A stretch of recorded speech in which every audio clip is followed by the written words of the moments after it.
Okay, Boyle's law. तो Boyle's law को 2 minute में देखिए तो मैंने क्या क्या पढ़ाया है, जो भी लिखे भी हैं अगर फर्स्ट लेक्चर तो।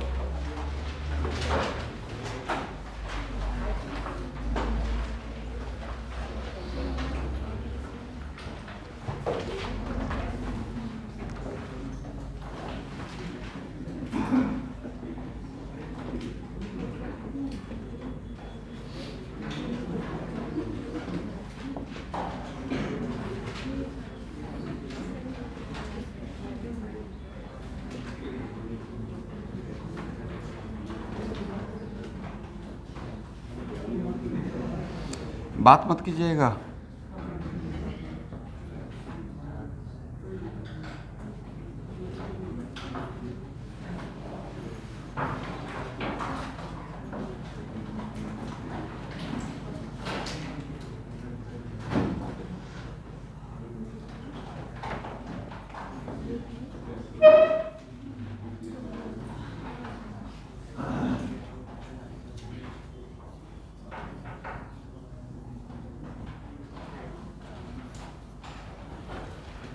चलिए यहाँ तक तो हम लोग ऑब्जर्व कर रहे हैं बॉयल्स लॉ में।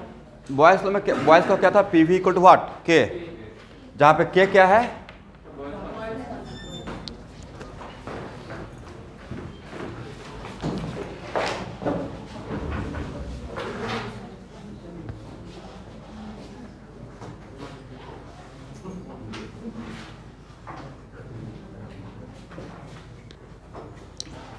जहाँ पे के है बॉयल्स कांस्टेंट, राइट?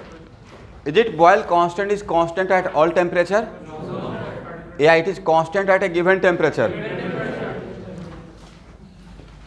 और यहाँ इसका ग्राफ भी ड्रॉ किए थे, P वर्सेज V का भी ग्राफ ड्रॉ किए हैं, correct? T increases, Boyle's constant also increases. फिर मैंने P वर्सेज V का जो ग्राफ ड्रॉ किया था तो वहाँ बताया था कि हायर टेम्परेचर का isotherm Boyle's law P versus V के ग्राफ में लोअर टेम्परेचर के ऊपर रहेगा, इन्वेलप जैसा, राइट? और जैसे जैसे टेम्परेचर ज़्यादा होगा आइसोथर्म मेरा ऊपर जाते रहेगा। अब बॉयल्स कांस्टेंट भी उस आइसोथर्म का कम दिखेगा या ज़्यादा दिखेगा? मैं किस ग्राफ का बात कर रहा हूँ? एक अभी ऑब्जेक्टिव पूछा गया है, अब फिर से आ सकता है। तो मान लेते हैं कि P वर्सेज V का दोबारा ग्राफ अभी यहाँ पर नहीं लेंगे क्योंकि ऑलरेडी हो चुका है। तो इसमें सबसे ज़्यादा बॉयल्स कांस्टेंट किसका रहेगा? इसका, और उसके बाद इसका, और सबसे कम किसका रहेगा? इस डायरेक्शन में T भी इंक्रीज करता है और K भी इंक्रीज करता है, राइट? हो चुका है।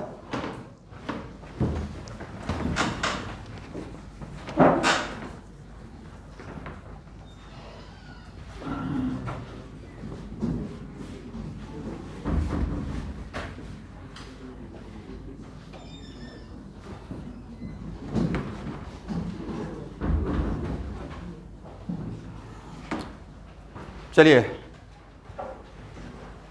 कांस्टेंट टेम्परेचर पे, at constant temperature PV versus V, T constant and N constant. मतलब मैंने बॉयल्स लॉ का बात कर लिया। तो एट कांस्टेंट, अच्छे से बैठ जाइए, देखिए ये हिल जाएगा, और उस तरफ साइड में चले जाइए। At constant temperature PV versus V का ग्राफ क्या होगा?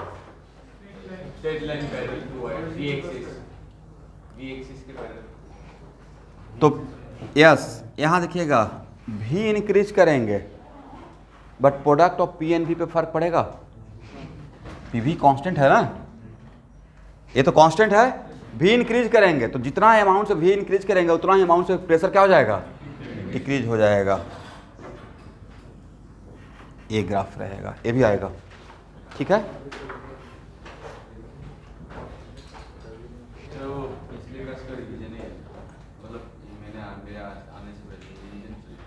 हाँ, तो चलिए एक ग्राफ देखिए तो मेरा सही है या गलत है? सही है या गलत है? गलत है। ग्राफ यहाँ से स्टार्ट नहीं करेंगे। वजह, यहाँ पे आने का मतलब वॉल्यूम जीरो, और किसी भी गैस का वॉल्यूम जीरो पॉसिबल है?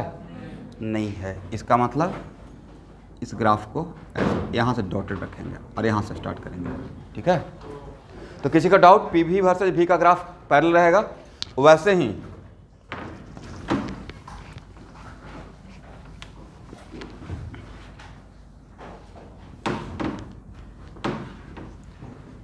T constant and N constant, P V versus P का ग्राफ कैसा रहेगा?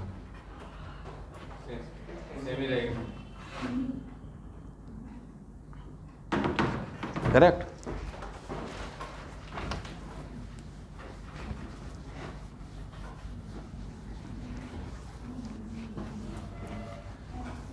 ओके एवरीवन,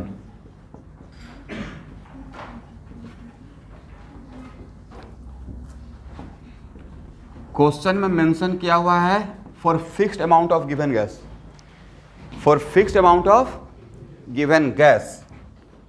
भाई आपको बॉयल्स लॉ में ही क्वेश्चन पूछ लिया जाएगा।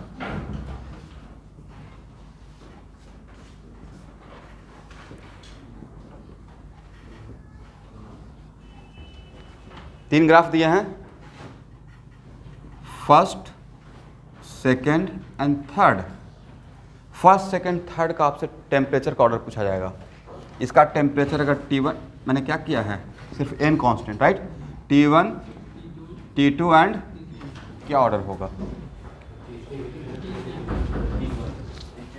तो यहां देखिए कि अब यहां से इन्फ्लुएंस रहेंगे।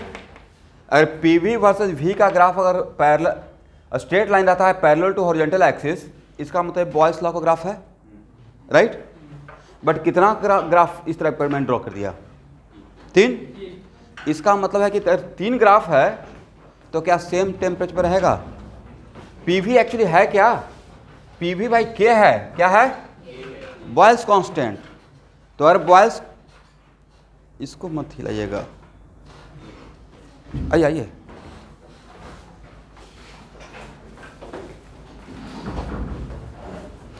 एक मिनट, पहले जिन लोग लेट से आ रहे हैं उनको बैठने तो दें।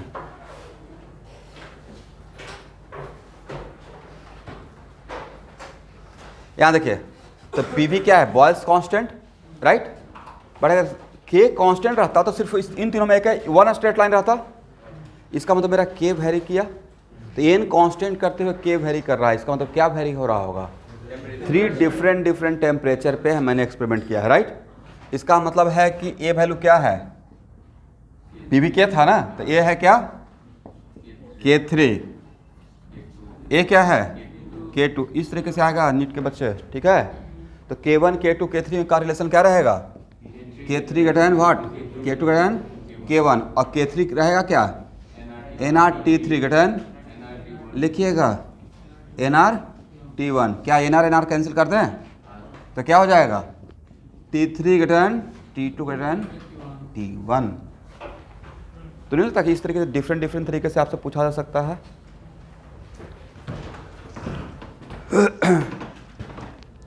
आपके आने से पहले आप ही का बात कर रहे थे, आपका नाम नहीं लेते, बट एक चैप्टर का नाम लिए थे, GOC। क्योंकि आपने बोला सर GOC भेज दीजिए, मैं कंफ्यूज हो गया कि GOC में भेजे क्या, क्योंकि GOC पूरे ऑर्गेनिक केमिस्ट्री का 55% है। ऐसे मेरे पास सारा वीडियो है। तो स्कूल में पूछेगा सर GOC के अंदर कौन कौन सा चैप्टर, इतना तो पूछ ही सकता है ना।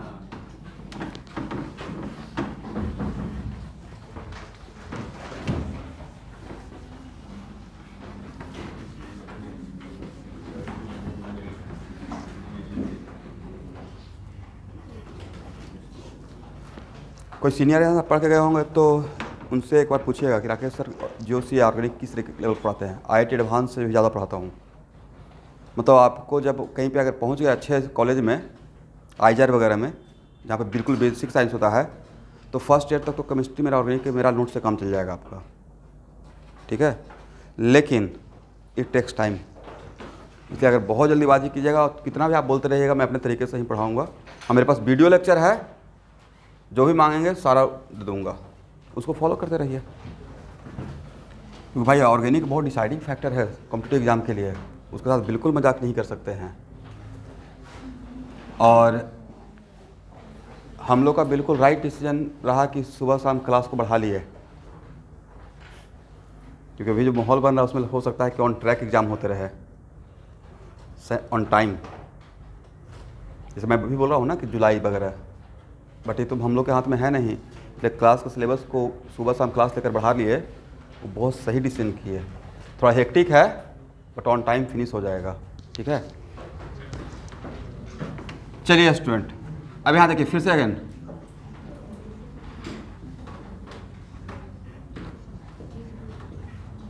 एन कॉन्स्ट, बात मत कीजिएगा, बहुत इंपॉर्टेंट टॉपिक है। ये सारी बातें सिर्फ मैं केमिस्ट्री का गैसेस स्टेट के पॉइंट ऑफ व्यू से नहीं कर रहा हूँ, ग्राफ का। ये आपको थर्मोकेमिस्ट्री, थर्मोडायनेमिक्स में लगेगा और फिजिक्स में भी लगेगा, ठीक है। एन कांस्टेंट और टी कांस्टेंट, तो पीवी, तो के भी कांस्टेंट, तो पीवी इक्वल टू व्हाट, के, देन पी इक्वल टू के बाई वी लिख सकते हैं। तो आप तो बोलेंगे सर पी वर्सेस वी का ग्राफ ड्रॉ कर लिए हैं, तो मुझे अब यहाँ पे पी वर्सेस वी का ग्राफ नहीं चाहिए, मुझे पी वर्सेस 1/v का ग्राफ चाहिए। P वर्सेस V या P वर्सेस 1/v, ड्रॉ कीजिए, कोशिश कीजिए।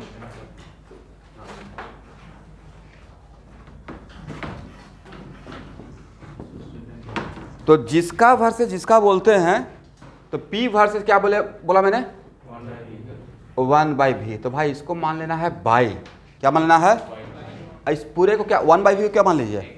जैसे मैं बोलता हूँ बाई वर्सेज एक्स, क्या बोलते हैं, तो हॉरिजॉन्टल एक्सिस में क्या डालते हैं, एक्स। तो अब यहाँ पे हॉरिजॉन्टल एक्सिस में एक्स डालेंगे या 1/v, ये पी वर्सेज 1/v बोल रहे हैं, राइट। इसका मतलब ये 1/v किसका काम करेगा, एक्स का। तो कैसा नजर आएगा, equation of a straight line, correct. दो ग्राफ को एक साथ कंपेयर करते हैं, पी वर्सेज वी बोलते हैं, तब मुझे ग्राफ नजर आता P इक्वल टू के बाई वी, राइट। तब मुझे नजर आता rectangular hyperbola. But P versus 1/v बोलेंगे तो रेक्टेंगुलर हाइपरबोला या straight line, straight line. Difference समझ में आ गया। फिर से बॉयल्स लॉ पे क्वेश्चन, राइट। तो मैं क्या कर रहा हूँ कि कितना तरीके से वो लोग ग्राफ पूछ सकते हैं बॉयल्स लॉ में, वो सारा तरीका ले रहे हैं यहाँ पे, करेक्ट। P वर्सेस 1/v,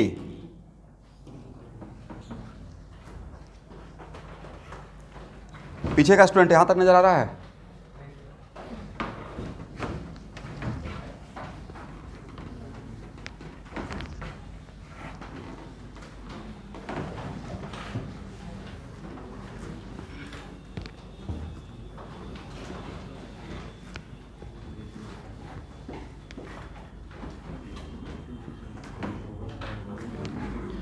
बात मत कीजिए, यहां देखिएगा,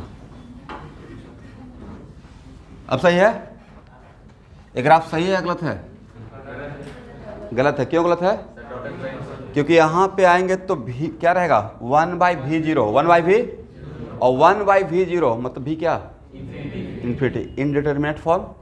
बट ये पता है कि अगर आगे जाता तो ओरिजिन से पास होता, राइट। इस ग्राफ को तो बाकी 3 क्वाड्रेंट पे ड्रॉ करेंगे नहीं, क्यों ड्रॉ करेंगे sir, pressure of volume negative, that's why ये ग्राफ कैसा रहेगा, equation of a straight line appear to passing through origin, passing through origin बोलेंगे या appear to passing through origin, draw कर लीजिएगा। और यहाँ पे स्लोप का काम कौन करेगा, वहाँ देखिए, तो यहाँ पे स्लोप का काम कौन करेगा, के है क्या, NRT, के क्या है, ये लिखते रहेंगे, ठीक है। तो ये अब अगर ग्राफ आएगा 1, देखिए उल्टा कर, ध्यान सुनिएगा सर, एग्जाम यहाँ पे तो अभी हम लोग ड्रॉ कर रहे थे, हम लोग को याद है, बट एग्जाम में पूछने का तरीका तो एग्जाम में उल्टा करके पूछ लेंगे, वो दे देंगे। सपोज कीजिए आप नहीं पढ़ के गए, एक बहुत बड़ा ब्रह्मास्त्र दे रहा हूँ गैसेस स्टेट में, तो कभी फेल नहीं करेगा। एग्जाम में दे दिया गया भाई ए ग्राफ है P वर्सेस 1/v का, अब तब पूछा गया प्रोसेस क्या है या लॉ कौन सा था, ये पूछा जा सकता है ना, P वर्सेस 1/v। तो अगर गैस का बात कर रहे हैं, नहीं भी जरूरत है, PV इक्वल टू NRT लिख कर रेडी रहिएगा साइड में, ये तो पक्का लगेगा, राइट। अब इस ग्राफ में मैथमेटिक्स से इतना तो बोल सकते हैं ना, P directly proportional to 1/v। इस ग्राफ को देखकर मैथमेटिक्स से केमिस्ट्री छोड़ दीजिए, तो P directly proportional to 1/v, तो P इक्वल टू व्हाट, बियर के क्या है, बोलिए कांस्टेंट ऑफ प्रोपोर्शनलिटी क्या है, यहां तक तो आ जाएंगे और फिर क्रॉस मल्टीप्लाई कर लीजिएगा। क्या कर लेना है, आपको इक्वेशन फर्स्ट मिल जाएगा और उसको इसके साथ कंपेयर कर देना है। किसके साथ, P इक्वल टू, ये तो वैल्यू पक्का रहेगा, और जब कंपेयर करेंगे तो ऑटोमेटिक आपको K इक्वल व्हेन फर्स्ट, मतलब उल्टा करके, क्योंकि अभी तो आपको पढ़ा रहे थे सब कुछ याद रहेगा सर, 2 साल तक याद रहेगा, मुझे पता है कि आफ्टर 3 मंथ याद नहीं रहेगा, राइट। तो हम लोग क्या करेंगे, क्रॉस इस तरीके से डिराइव कर लेंगे और उसके बाद PV इक्वल टू K और K को फर्स्ट एंड सेकेंड को कंपेयर कर लेंगे। From first and second K क्या आ जाएगा, और K तो कांस्टेंट था, मतलब ये भी कांस्टेंट रहेगा, अरे कांस्टेंट है, ये तो पहले से ही कांस्टेंट है, जिसको बोलते हैं यूनिवर्सल गैस कांस्टेंट। क्या बोलते हैं, इसका होता है A नॉट T भी कांस्टेंट है, और जैसे ही A नॉट T कांस्टेंट रहेगा तो आपके माइंड में आ जाएगा प्रोसेस आइसोथर्मल है for fixed amount of given gas and this is the law for what, Boyle's. उल्टा कर देना है, ठीक है। तो सबसे बड़ा काम कौन करेगा, ब्रह्मास्त्र, P इक्वल टू नॉट, ये बहुत कमाल का चीज़ है, हो जाएगा ना, हटाएं।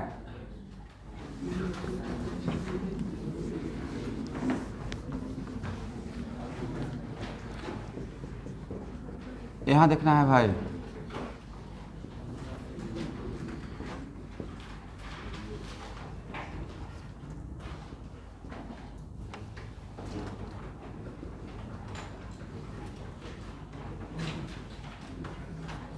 नीचे एक लाइन कल लिखिए तो, if P versus 1/v, if graph of P versus 1/v is a straight line and appear to passing through origin, if graph of P versus 1/v is a straight line and appear to passing through origin,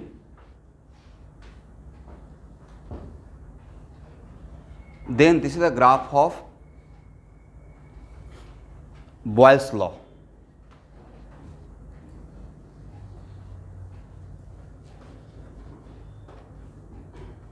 Then this is the graph of, bracket में क्या है, N and T is keeping constant, N and T is keeping constant। अब यहां देखिएगा, ये 2 graph दे दिया जाएगा, ये भी ऑब्जेक्टिव पूछने का तरीका, ध्यान से देखिए। Graph, first graph and T1 T2 में, और ये लिखा रहेगा for fixed amount of given gas, और जैसे ही बोलते हैं फॉर, बहुत आराम से चल रहा हूँ, चीज़ों को तोड़ तोड़ पढ़ा रहा हूँ अभी, ठीक है। अभी हर प्रोसेस का ग्राफ मैं तोड़ के पढ़ाऊँगा, बाद में मिक्स कर दूंगा साइक्लिक ग्राफ के लिए, ठीक है। बट साइक्लिक सिस्टम का मतलब, आइए, तो T1 और T2 में क्या रिलेशन रहेगा, देखिए अभी कितना फास्ट आप लोग बोल दिए, राइट। मतलब θ2 ग्रेटर θ1, और किसी भी स्ट्रेट लाइन का, यहां देखिए इस एंगल, tan के इस एंगल के वैल्यू को बोलते हैं स्लोप, राइट। तो tan θ2 ग्रेटर व्हाट, ये बोल सकते हैं। अच्छा स्टूडेंट, θ2 ग्रेटर θ1, तो tan से मल्टीप्लाई करेंगे तो इनइक्वलिटी का साइन वही रहेगा या उल्टा हो जाएगा, कैसे काम चलेगा आप लोग का।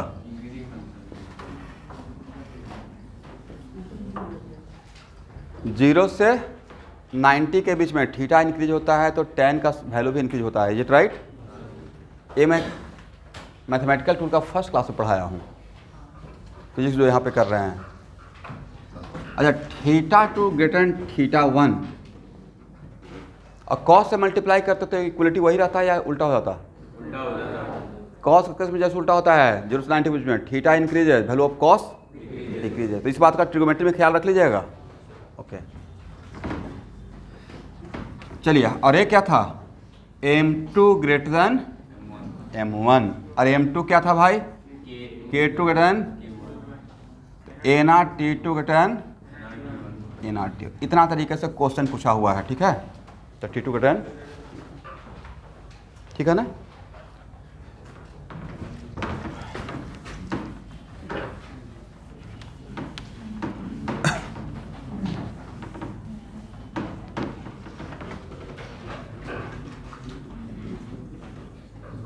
बात मत कीजिएगा सिर्फ,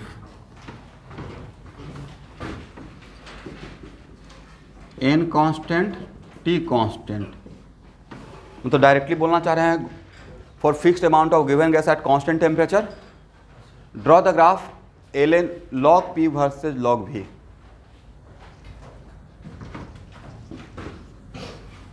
log p versus log v try कीजिए।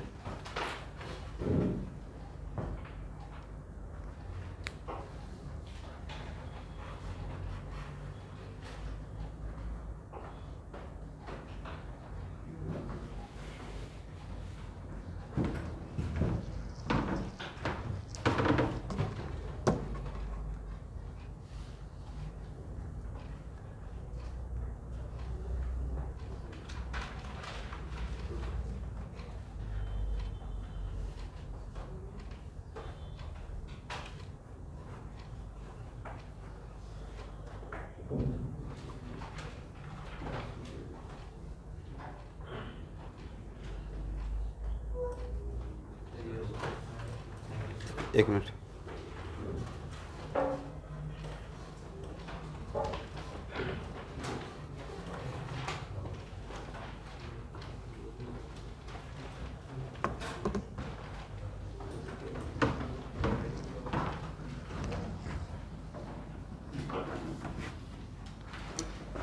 चलिए सबसे पहले तो आप लिखेंगे PV इक्वल टू के, करेक्ट। एक किसका? Boys law. अब इसको ऐसे पढ़ते हैं, taking log both side, taking log both side base 10, ऐसा आप कर सकते हैं, ये लॉग का प्रॉपर्टी है। तो लॉग PV इक्वल टू क्या लिखिएगा? लॉग के। अगर मैं कहीं पे लॉग सिर्फ बोलता हूँ, डिफॉल्ट में बेस कितना है, ऐसा आप काम कर सकते हैं, ठीक है। अगर सपोज कीजिए कि एक z इक्वल टू XY है और दोनों तरफ अगर लॉग लेना है तो कॉमन बेस लेते हुए आप लॉग ले सकते हैं, ये लॉग का प्रॉपर्टी है, राइट। इसको हम लोग बोलते हैं taking log both side base this one. अब लॉग AB इक्वल टू क्या होता है? Log A plus log B। Log AB equal to what? तो लॉग P इसको क्या लिख सकते हैं? Log P plus log V equal to log K, correct. तो मुझे क्या चाहिए था? किसका वर्सेस किसका? Log P versus log V। तो लॉग P इक्वल टू लिख सकते हैं माइनस लॉग V अब प्लस लॉग के, लॉग, हाँ लॉग P।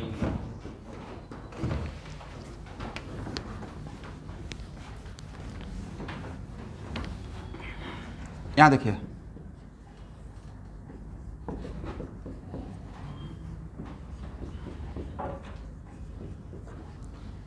अब एक मिनट, जिस कभी भी अगर मैं बोलता हूं कि बाई वर्सेज एक्स, तो जिसको पहले बोलूंगा वो वर्टिकल लाइन पे रहता है और जिसको बाद में बोलेंगे वो, तो यहाँ पे बाई का काम कौन करेगा?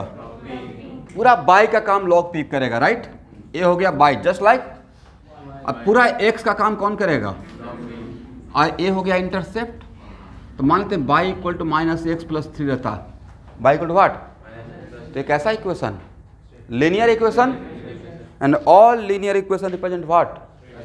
A straight line. All linear equation represent, तो इसका ग्राफ नहीं ड्रॉ हो जाएगा। और इसका कोफिशिएंट कितना है? -1। और किसी भी लीनियर इक्वेशन का, all linear equation represent a straight line, तो उसमें x का कोफिशिएंट को बोलते हैं स्लोप। कम इन, x का कोफिशिएंट को क्या बोलेंगे? तो स्लोप यहाँ पे कितना है? -1। तो tan theta equal to -1, then theta equal to what? 135। Zero slope में आएंगे तो 0 से 180 ही चलता है। स्लोप में आएंगे कहाँ से कहाँ तक चलता है? 0 से, भाई फॉलो कीजिए लेक्चर, बहुत पीछे रह जाइएगा किसी चीज़ को। अगर ये तो स्लोप ऐसे पढ़ाया भी हूँ मैं, तो याद रखना है स्लोप में एंगल कहाँ से कहाँ तक वेरी करता है, 0 से 180। तो 0 से 180 के बीच में एक ही जगह -1 होता है 135, और एक ही जगह +1 होता है 45 डिग्री पर, राइट। सबको समझ में आ गया? इसी चीज़ को मैं यहाँ पे लिख दिया हूँ स्टूडेंट, इसी चीज़ को मैं यहाँ पे दोबारा लिखा। ये समझ में आया है? आ गया है?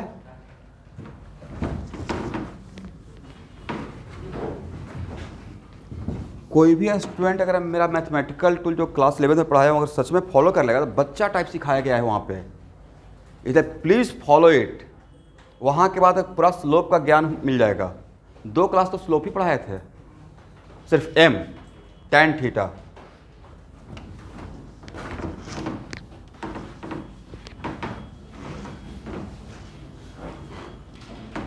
इसलिए always keep in mind everyone, chemistry वाला पार्ट को छोड़कर जहाँ पे ग्राफ और स्लोप बोलूँगा वो अगर समझ में नहीं आ रहा है, जो न्यूली ज्वाइन किए हैं, तो वहाँ पे बिल्कुल भी आपको घबराने की रिक्वायरमेंट नहीं है। उसमें केमिस्ट्री है ही नहीं, वो बस मैथमेटिकल टूल देखते ही आपको क्लियर हो जाएगा। क्योंकि सारे बच्चे का सेम लेवल था, सबको वहाँ से ही लेकर कैरी ऑन किया हूँ, ठीक है।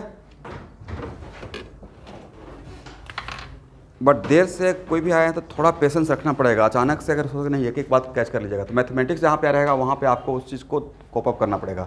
एनीवे, कैसा ग्राफ होगा?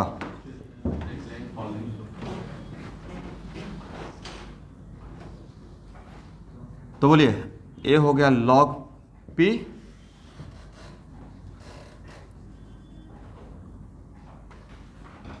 मान लेते कि यहाँ पे log p का वैल्यू है, राइट।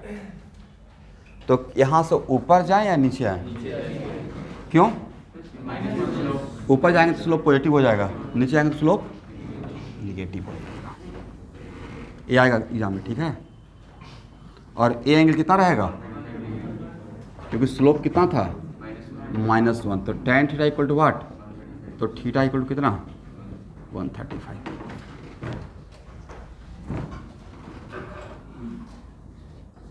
ड्रॉ कर लिया। और यहाँ पे ग्राफ, अब किसी को डाउट होगा तो भाई यहाँ पे ग्राफ यहाँ से स्टार्ट हो सकता है। बोले क्यों?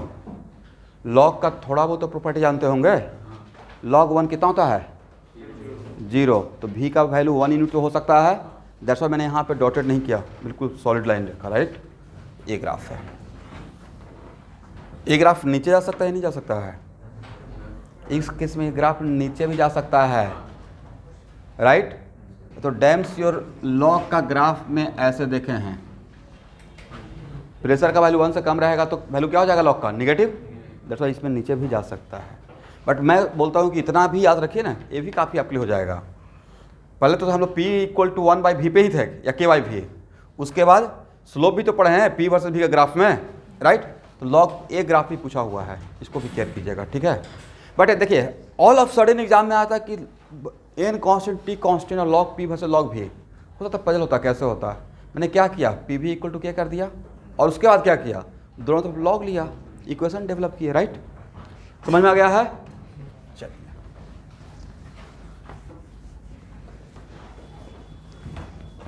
इसको हटाएं।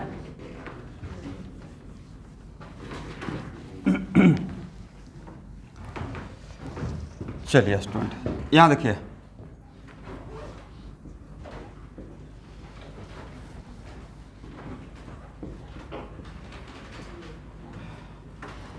PV = K, क्या कांस्टेंट?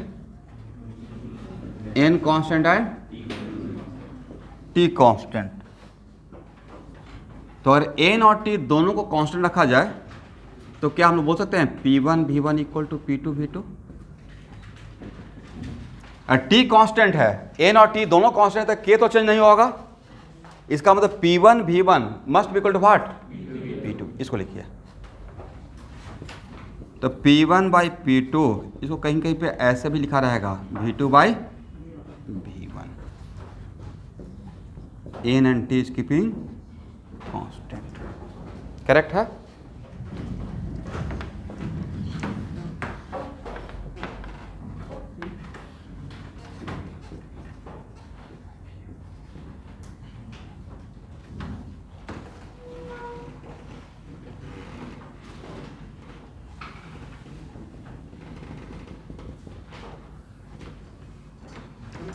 यहाँ देखिए,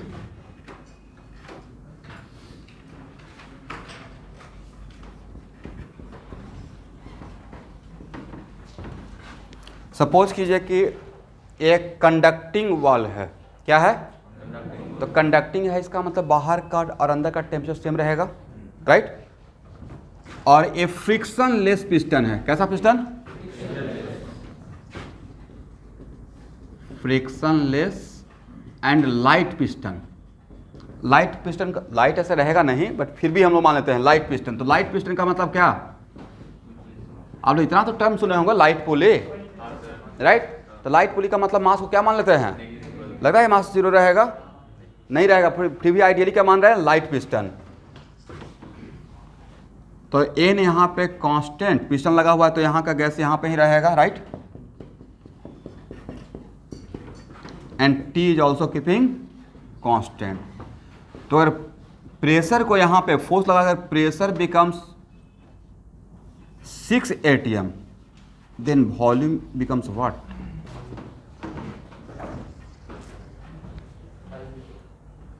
ये तो बहुत आसान है,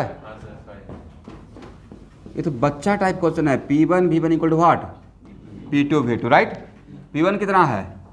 3 × 10 इक्वल टू 6 इंटू, तो V2 कितना हो जाएगा? 5 लीटर। समझ में आ जाएगा?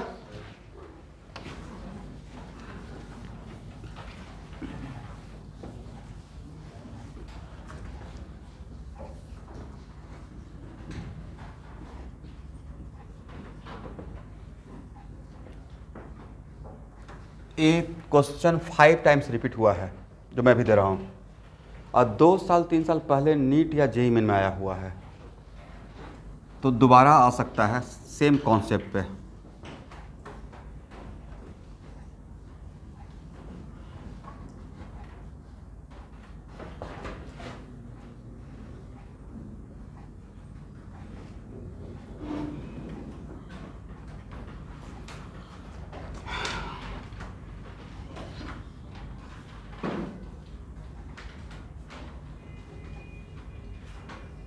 देखिए स्टूडेंट, ये 2 डिफरेंट कंटेनर है, करेक्ट? बट ये दोनों कंटेनर थर्मोस्टेट में रखा हुआ है। What is meaning of thermostat? Thermostat एक ऐसा कंटेनर रहेगा जहाँ पे टेम्परेचर क्या रखे? मेंटेन करके रखे, राइट? कांस्टेंट। इसका मतलब है कि इसका टेम्परेचर अगर T है तो इसका भी टेम्परेचर क्या है? T है, करेक्ट? और यहाँ पे प्रेशर है 20 atm, या बहुत ज़्यादा प्रेशर हो जाएगा 5 atm, और वॉल्यूम है 10 लीटर, करेक्ट? और यहाँ पे प्रेशर है 4 atm एंड वॉल्यूम है इस कंटेनर का, ये है कंटेनर A,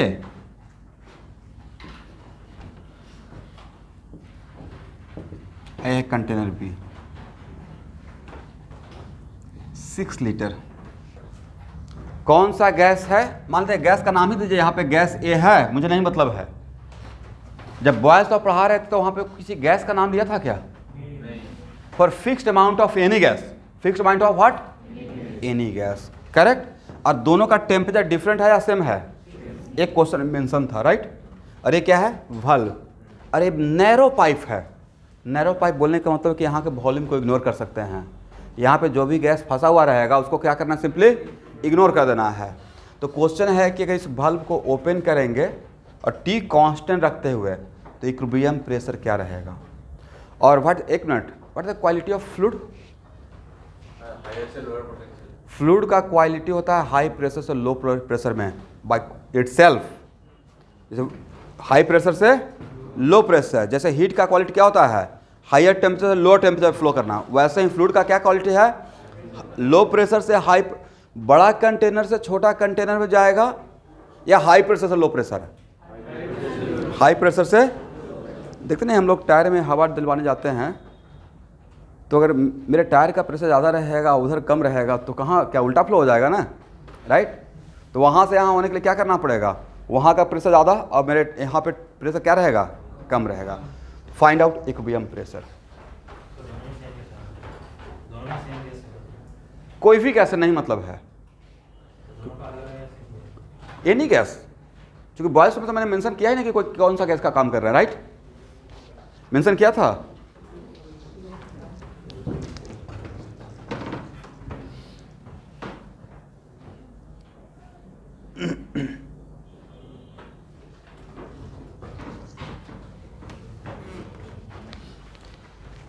एक गैसेस इसका पहला क्वेश्चन दिया हूं।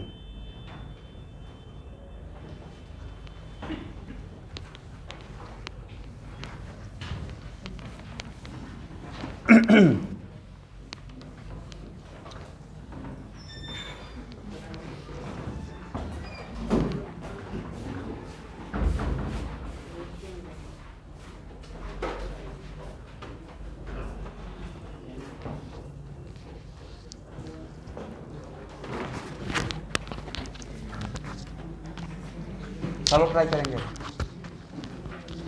ये सोच कर ट्राई कीजिए कि इसमें 4 मार्क्स मिलेगा।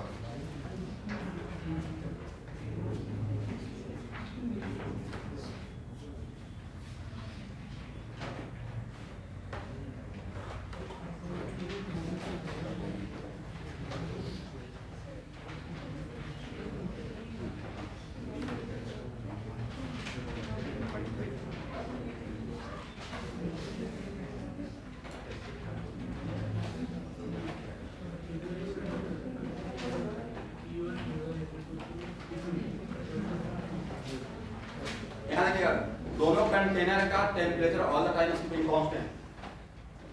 Temperature of both container is all the time keeping constant. एक क्वेश्चन भी मेंशन किया हुआ है।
Equilibrium temperature is like a equilibrium pressure.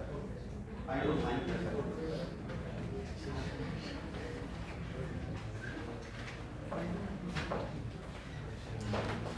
Without taking so much pressure. अब आराम से बनाइए।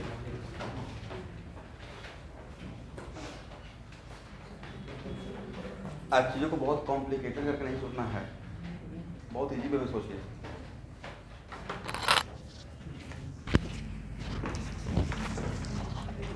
एक मिनट। हाँ, करेक्ट आंसर तो मोस्ट लाइकली 4.6 ही है। अब देखेंगे, देखिए क्वेश्चन 1 मिनट ही डिजर्व करता था।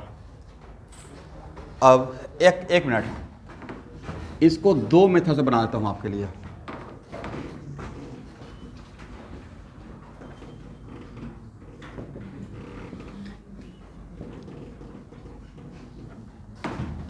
PV इक्वल टू क्या है? Constant, correct. तो actually PV equal to constant किसी एक गैस के लिए भी हो सकता है और कोई एक सिस्टम के लिए भी हो सकता है, नहीं समझे? ये तो या तो एक पार्टिकुलर गैस के लिए P1 V1 equal to P2 V2, और नहीं तो for a given system. For what? तो हम लोग, अगर आप, it is very important to note that कि अगर आपको पता है कि हाँ मेरे सिस्टम का, बट यही होना चाहिए ना कि number of mole is keeping constant, तो इट में भी ऐसा हो सकता है कि जैसे ही इस वाल्व को ओपन करें तो यहाँ का गैस थोड़ा यहाँ जाएगा।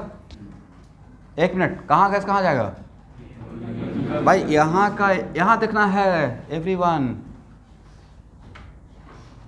यहाँ का गैस यहाँ जाएगा भाई, थोड़ा यहाँ का गैस यहाँ भी आएगा, पता है कि नहीं, मिक्स हो जाता है बाद में, राइट। इसको बोलते हैं इफ्यूजन और डिफ्यूजन।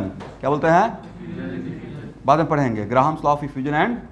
बट इतना तो डैम श्योर है कि यहाँ पे अगर 10 मोल है सपोज कीजिए, और यहाँ पे 5 मोल है, तो before opening the valve total इन दोनों कंटेनर का मोल कितना, बोलिए 15। Before opening the valve total mole कितना, 15, राइट। और अगर मैं उसमें मेंशन किया रहेगा, ऑब्वियसली मेंशन किया रहेगा, नहीं मेंशन किया रहेगा तो खुद से चांस लेना नहीं लेना है, नॉन रिएक्टिंग मानेंगे। क्या मानेंगे, रिएक्टिंग या नॉन रिएक्टिंग गैस। ऐसे मेंशन नहीं रहेगा तो कन्वेंशन है कि ऐसा ही मानिएगा। क्या मानिएगा, नॉन रिएक्टिंग। तो आफ्टर ओपनिंग द वाल्व इन दोनों का मोल कितना रहेगा भाई, 15 ही रहेगा। बिफोर ओपनिंग कितना, 15, आफ्टर ओपनिंग भी कितना। तो इन दोनों कंटेनर का मोल कांस्टेंट है, दोनों कंटेनर मिलाकर, हाँ ना, कुछ नहीं बोलते हैं भाई। तो दोनों कंटेनर पे ही मैं एक साथ बॉयल्स लॉ लगा दूंगा, दोनों कंटेनर को सिस्टम मान लेंगे। क्या मान लेंगे, सिस्टम, समझे। तो जैसे किसी एक कंटेनर पे लगाते हैं बॉयल्स लॉ, वैसे ही मोर देन 1 कंटेनर को एक साथ सिस्टम मानकर आप बॉयल्स लॉ लगा सकते हैं। बोले तो मैंने क्या बोला, अगर आपको ये आइडिया हो गया कि 2 कंटेनर है और दोनों कंटेनर में टोटल नंबर ऑफ मोल्स, तो मैं दोनों कंटेनर को एक साथ सोच रहा हूं। जैसे एक कंटेनर पे बॉयल्स लगाते थे ना, P1 V1 equal to P2 V2, वैसे ही दोनों कंटेनर पे तो लगा सकते हैं, करेक्ट। तो दोनों कंटेनर को मैंने क्या मान लिया, सिस्टम। और दोनों कंटेनर का टोटल नंबर ऑफ मोल्स कितना, 15। बिफोर ओपनिंग, आफ्टर ओपनिंग भी कितना रहेगा। तो क्या सिस्टम का मोल कांस्टेंट है और सिस्टम का टेम्परेचर कांस्टेंट है। तो जब सिस्टम का मोल भी कांस्टेंट है और सिस्टम का टेम्परेचर भी कांस्टेंट है, तो क्या पूरे सिस्टम पे बॉयल्स लॉ अप्लाई कर सकते हैं। इतना आसान था, समझे। यहाँ पे एक नया चीज़ क्या समझे कि सर जैसे हम लोग किसी एक गैस पे P V equal to constant लगा सकते हैं, वैसे ही मोर देन 1 कंटेनर मतलब सिस्टम पे भी बॉयल्स लॉ लगा सकते हैं, provided P V equal to constant. लेकिन इस सिस्टम का मतलब क्या, मोर देन 1 कंटेनर रहा होगा, प्रोवाइडेड क्या रहेगा, total mole and total temperature नहीं बोलना है, temperature of both container is keeping the temperature of the system. यहां देखिए, अगर ऐसा कर देते, कैसा, अब इसी क्वेश्चन को मुझे जेई मेन का ऑब्जेक्ट यहां देखते रहना है भाई, पता है ना, दुर्घटना सॉरी ध्यान हटी दुर्घटना घटे। एक बहुत बड़ा इक्वेशन इन लोग को बोले हैं, concentration on white board directly proportional two marks obtain in exam का स्क्वायर, राइट। इसलिए एक एक बात सुनना है मेरे बात ध्यान से, क्योंकि न्यू स्टूडेंट को भी थोड़ा टाइम लगेगा क्लास के एडजस्ट होने के साथ। किस टाइप का सीरियस क्लास रहता है, बहुत लाइव क्लास रहता है, बट मजाक में बहुत बड़ा चीज़ सिखा दूंगा, तो एकदम कॉन्सेंट्रेट होकर सुनते रहिए, करेक्ट है ना। अच्छा, इसी क्वेश्चन को अभी राइट टाइम नहीं है, क्योंकि अभी आप सब नहीं बनेगा जो मैं बोलने जा रहा हूँ। अगर यहाँ पर रहता T1, क्या रहता, ये रहता T2, और ये सरफेस रहता इंसुलेटिंग मटेरियल से घिरा हुआ, कौन सा, मतलब सराउंडिंग से कट ऑफ। तब पूछते find equilibrium pressure and equilibrium temperature, क्या पूछते, तब क्वेश्चन किसी और लेवल पर चलाता, और वो अभी आपसे नहीं बनेगा, ठीक है। वो कब बनेगा, आफ्टर KTG, जब काइनेटिक थ्योरी ऑफ गैसेज और थर्मोडायनामिक्स पढ़ेंगे, तो वहाँ पे फिर से दोबारा लेंगे इसी क्वेश्चन को, दोबारा अलग चेंज करके लेंगे, जिसमें रहेगा P1 V1 T1 और क्या रहेगा P2 V2 T2। तब पूछेंगे इक्विलिब्रियम प्रेशर और इक्विलिब्रियम टेम्परेचर। इक्विलिब्रियम टेम्परेचर का भी क्लास कर रहे हैं ना कैलोरीमेट्री में, राइट। तो वहाँ पे हीट का भी एक्सचेंज होगा, क्या होगा, हीट का। बट अभी मैंने जानबूझ के क्या कर दिया, इस क्वेश्चन को बॉयल्स लॉ तक ही रखा, दोनों कंटेनर का temperature keeping constant all the time. इसका मतलब है कि सर, तो ऐसे लिख सकते हैं, तो सिस्टम के लिए होता है सम ऑफ पीवी, क्या लिखेंगे, इज कीपिंग कांस्टेंट, समझ गए। इसका मतलब P1 V1 plus P2 V2 before opening, after opening या before opening, must be equal to PV1 plus after opening. दोनों कंटेनर का प्रेशर डिफरेंट रहेगा या सेम रहेगा? आफ्टर ओपनिंग इक्विलिब्रियम जब मेंटेन हो जाएगा तो यहाँ का प्रेशर डिफरेंट या सेम? एक गेट ओपन कर दिया तो रूम का प्रेशर और वो उस तरफ का प्रेशर डिफरेंट रहेगा, सेम रहेगा? भाई प्रेशर का डिफरेंस रहेगा तो एयर का फ्लो नजर आते रहेगा, right? That's why P1 V1 plus P2 V2 ये हो गया before opening, right? Sum of PV, sum of what? PV। और ये क्या रहेगा? आफ्टर ओपनिंग क्या रहेगा? प्रेशर सेम हो गया, PV1 प्लस PV2, करेक्ट? तो क्या यहाँ से ओनली अननोन इज व्हाट? और ये रिजिड कंटेनर है तो आफ्टर ओपनिंग इसका वॉल्यूम चेंज होगा या ये सेम वॉल्यूम रहेगा? इसका वॉल्यूम डिफरेंट रहेगा या सेम रहेगा? सेम रहेगा। तो क्या यहाँ से P निकल जाएगा? क्या होगा sir? P1 V1 plus P2 V2 और divided by V1 plus V2 कितना होगा एवरीवन? 50 और ये कितना था? 24 और डिवाइड बाय 16 हाउ मच? तो देखिए जिनका आंसर आ भी गया है उनका सोचने का पॉइंट अभी इस तरीके से रहना चाहिए। समझ में आ गया? करेक्ट? आपने बना लिया, बट अब इसको हम लोग क्या देखें? ओके, बॉयल्स लॉ किसी एक कंटेनर पे लगा सकते हैं और सिस्टम ऑफ कंटेनर पे भी लगा सकते हैं, करेक्ट?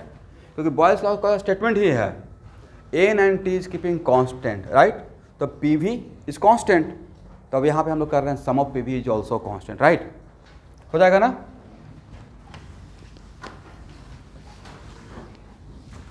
अब देखिए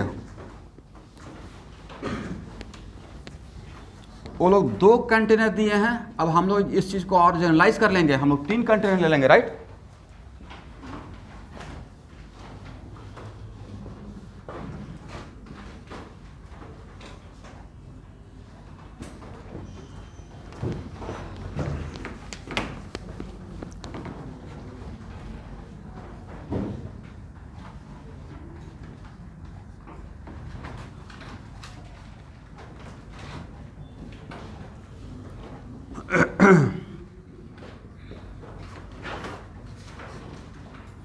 बट तीनों का क्या कांस्टेंट?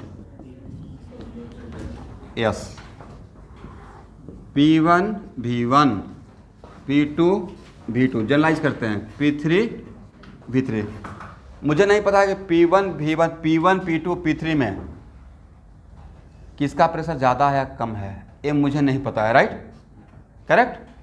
और तब पूछा जाएगा कि जब तक ये क्लोज किया हुआ है, वाल्व है, राइट? तो बिफोर ओपनिंग तो मुझे चाहिए equilibrium pressure, after opening valve, both valve find out कीजिए। Find out equilibrium pressure after opening both valve. और क्या कांस्टेंट रख रहे हैं तीनों कंटेनर का? What is keeping constant? Temperature constant.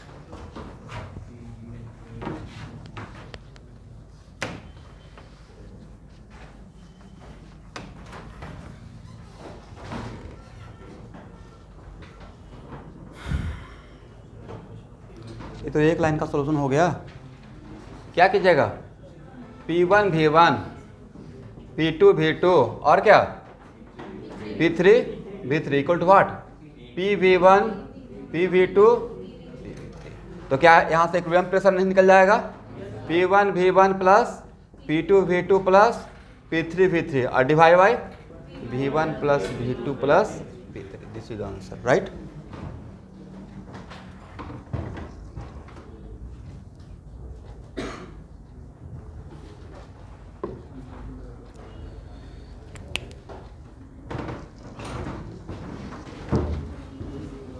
इसको हटाया जाए, हो जाएगा ना? बात मत कीजिए, ये इस टाइप का क्वेश्चन आएगा तो अब बन जाएगा।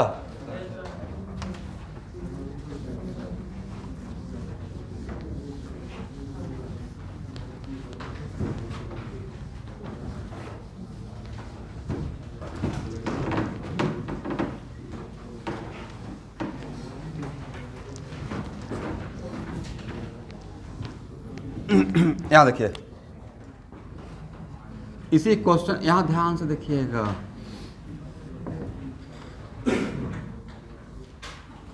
इससे पहले का क्वेश्चन लिए थे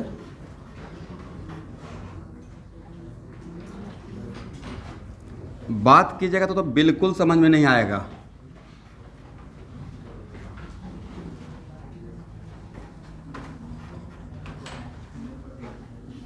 ये है P1 V1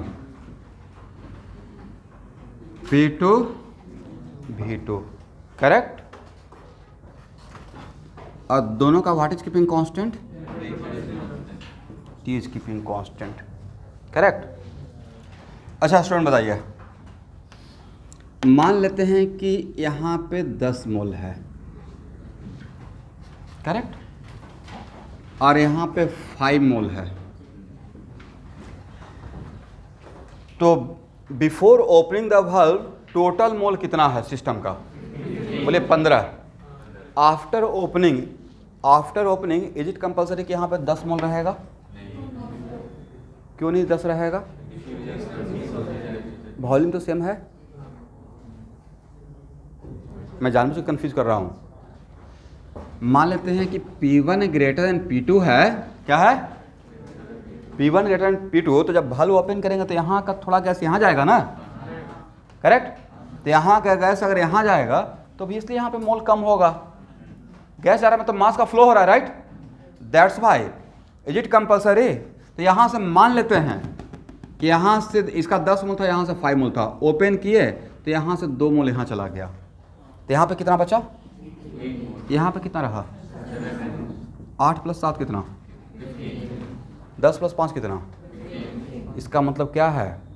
यस, इस क्वेश्चन को ऐसे भी बना सकते थे फ्रॉम, मान लेते हैं कि बॉयल्स लॉ नहीं पढ़े, सिर्फ आपको मैं 5 मिनट ही पढ़ाया गैसेस स्टेट, और मैं बोला देखिए you are very intelligent student, PV equal to what? nRT, बस इतना से काम चलाइए, यही एक दिए और एक क्वेश्चन सेट कर दिए, ओके। और यहाँ पे बोल दिया गया कि नॉन रिएक्टिंग गैस है, क्या है? रिएक्शन करेगा तो मोल कम ज़्यादा हो सकता है according to mole concept, but ये नॉन रिएक्टिंग गैस है तो ये तो बोल सकते हैं total mole before, total mole system का, किसका? Must be equal to total mole after, total mole after. और इस इक्वेशन से देखिए, इस इक्वेशन को तो हम लोग मोल कॉन्सेप्ट से ही कैरी ऑन करना स्टार्ट कर दिए हैं, पता है कि नहीं आप लोग को। तो यहाँ से n नहीं लिख सकते हैं, PV/RT, PV इक्वल टू, एक इक्वेशन दे दिए और बोले कि यहाँ से n निकालना है, तो क्या कीजिएगा? PV/RT। अरे बताने का रिक्वायरमेंट है कि इसको रेटियम में लेकर तो इसको लीटर में लेना पड़ता है, और इसको केल्विन में, और R का वैल्यू 0.0821, ये तो हम लोग का रटा हुआ वैल्यू है। तो इस कंटेनर के लिए क्या लिख सकते हैं? बिफोर ओपनिंग P1 V1/RT, हाँ या ना? ये मैंने किसके लिए लिखा? For this container before opening, right. और इस कंटेनर के लिए P2 V2/RT, और आफ्टर ओपनिंग दोनों जगह का प्रेशर सेम रहेगा।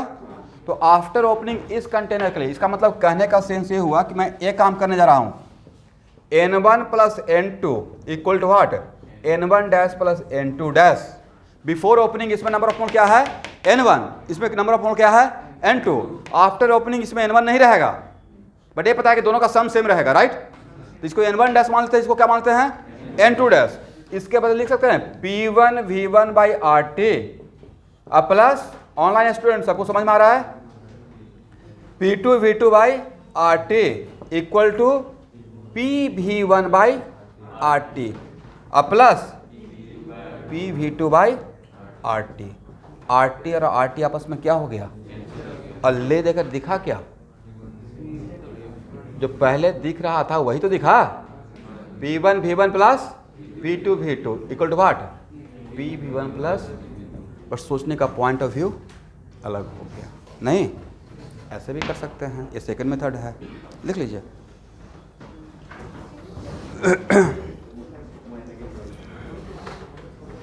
तो कभी कभी होता है कि कोई लॉ नहीं पढ़े हैं, बस सर इक्वेशन पढ़ाए थे और सर बोले कि इससे बन जाएगा IQ लेवल टेस्ट, तो ऐसे कर सकते थे, ठीक है, हो गया ना।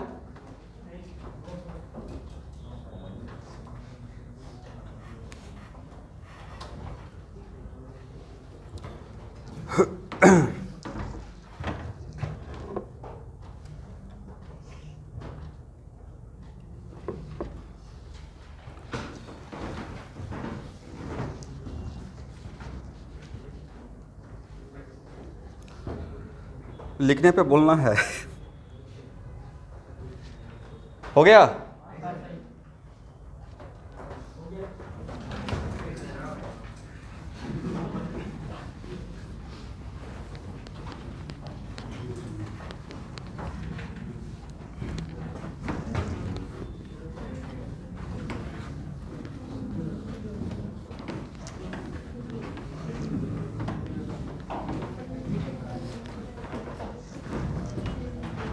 चलिए यहाँ देखिएगा,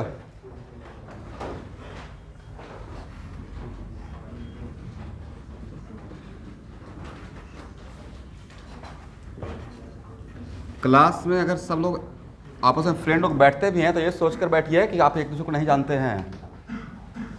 सबसे पहले तो ये सीखिए, क्लास में कोई भी एक दूसरे से बात नहीं करता रहेगा।